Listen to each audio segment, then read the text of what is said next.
এই মেয়ে শুনছেন, এখানে এইভাবে শুয়ে কেন? বাড়ি কোথায় আপনার? কি হলো আপনার? পড়ে গেলেন কিভাবে? এই যে শুনতে পাচ্ছেন? কি রে, অজ্ঞান হয়ে গেল নাকি?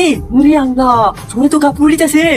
ম্যাডাম, আর কোনো সমস্যা নাই তো? কেমন স্বামী আপনি? আপনার বউ যে ঠিক মতো খাওয়া দাওয়া করে না, সেই দিকে খেয়াল রাখেন না? এভাবে চলতে থাকলে তো বাচ্চার ক্ষতি হবে। না মানে আসলে অত মানে করতে হবে না। এরপর থেকে যেন এরকম না হয়, ওনার দিকে একটু লক্ষ্য রাখবেন, খাবারটা যেন সময় মতো খায়। এই বাবু, এটা কে? পরে বলছি, তুমি মেয়েটাকে ঘরে নিয়ে যাও। ঘরে নিয়ে যাবো মানে? তার মানে তুই আমাকে না জানি একলা একলা বিয়ে করে ফেলেছিস না? আরে না গো মা। এই তো চুপ কর। আমার কত শখ ছিল একটাই ছেলে, হাতে ধরে বিটা দেবো। আমার সেই আশাটুকু পূর্ণ করতে দিলেনি। যাক, বৌমা টুক তো সুন্দর হইছে। তোমার নাম কি মা? মা বুঝছেন, এটা তোমার বৌমা না? ও একটা ছেলেকে ভালোবাসতো, পেটে বাচ্চা চলে এসে দেখে সেই ছেলেটা অমন তাড়ি দিয়েছে। আমার বাড়ির লোকজন বাচ্চাটাকে নষ্ট করে দেওয়ার জন্য বলিছে। ও নিষ্পাপ বাচ্চাটা মেরে ফেলতে চায়নি বলি ওকে বাড়ি থেকে বের করে দিয়েছে। ওরা কোথাও যাওয়ার জায়গা নাই, এক একটা মেয়ে রাস্তায় রাস্তায় ঘুরে বেড়াবে, তাই ওকে বাড়িতে নিয়ে আসলো। তোমার বাড়ি কোথায় মা? রংপুরে। সে তো অনেক দূর গো মা। তোমার এখানে যতদিন ইচ্ছে ততদিন থাকতে পারো। চলো মা, ঘরে চলো।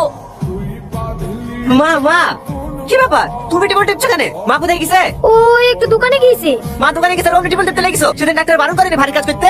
ও কিছু হবে না। না হবে না, তুমি বড় ডাক্তার হয়ে গেছো তো। দাও আমাকে দাও। কি ব্যাপার, তুমি খাবার নিয়ে আসছো যে? মা কোথায় গেছে? মা শরীরটা একটু খারাপ করছে, তাই আমি এলে চলে আসনু। দেখো দিনি, তোমাকে খাবার নিয়ে আসতে কে বলিছে? এমনিতে ডাক্তার হাঁটাহাঁটি করতে বারণ করেছে। আমি নয়তো বাড়ি গিয়ে খেয়ে নিতু। ও একটু হাঁটলে কিছু হবে না। আপনি যে কখন যাবেন তার নাই ঠিক। সারাদিন না খেয়ে থাকবেন, খেলেন খেলেন। এই গনি, এখন বাড়ি যাবে নাকি? না কেনে? তো সাইকেলটা একটু লেবো। ঠিক আছে লিজা। চলো। কেন আপনি খাবেন না? না, আমি তোমাকে বাড়িতে থুয়ে আসবো, তারপরে খাবো। আমি তো একটু হেঁটেই যেতে পারবো। হ্যাঁ, এইভাবে হেঁটে হেঁটে শরীরটাকে খারাপ করো। একটু দাঁড়ান দাঁড়ান দাঁড়ান। কি হলো? ফুচকা খাবো। না না, ও ফুচকা টুচকা খেতে হবে না, ছেলে ঝাল লাগবে। বুদ্ধু কোথাকার, ফুচকা খালি ছেলে ঝাল লাগে? চলেন, দিন ফুচকা দিন। এবার টিকিটে রাস্তা থেকে করলিস, বাড়িতে জায়গা দিছে না? বাবারে, এইটা তো সেই দেখছি রে। এই লেন, আপনি একটা খান।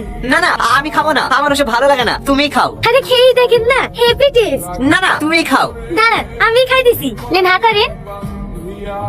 বাবারে, মেরি তো একবার মতলি পাচ্ছে রে।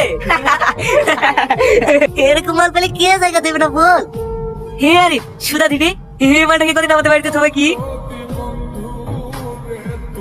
কি বললে একবার বল? বেশ আমার দেওয়ার কথা বলে না, চিপটে ছেড়ে ফেলবো। এই টনি, তুই তো নিয়ে যাচ্ছিস কেন? ও তোর কি হয়? এভাবে টর্চার মেয়েকে ঘরে বেরোতে লোক তো উল্টো কথা বলবে। উল্টোপাল্টা কথা বললো মানে? ও আমার বাড়িতে আছে, তোদের তো গায়ে বাজছে কেন? তুই গায়ে বাজবে না? জিরো তো চেনে না জানে না। এবার একটা মেয়েকে পোয়াতি করে রেখে দিয়েছি, ওটা তোর বউ নাকি? হ্যাঁ, ওটা আমার বউ। ওর পেটে যে বাচ্চা আছে সেটাও আমার। আর পরে যদি উল্টোপাল্টা কথা শুনি না, একটা ছেলেকে গঙ্গায় কেটে ভাসিয়ে দেবো, কারণ বাপ বাঁচাতে পারবে না। পরবর্তী পর্ব দেখতে আমাদের চ্যানেলটি সাবস্ক্রাইব করে রাখুন আর কমেন্ট করে আপনার মতামত জানাতে ভুলবেন না।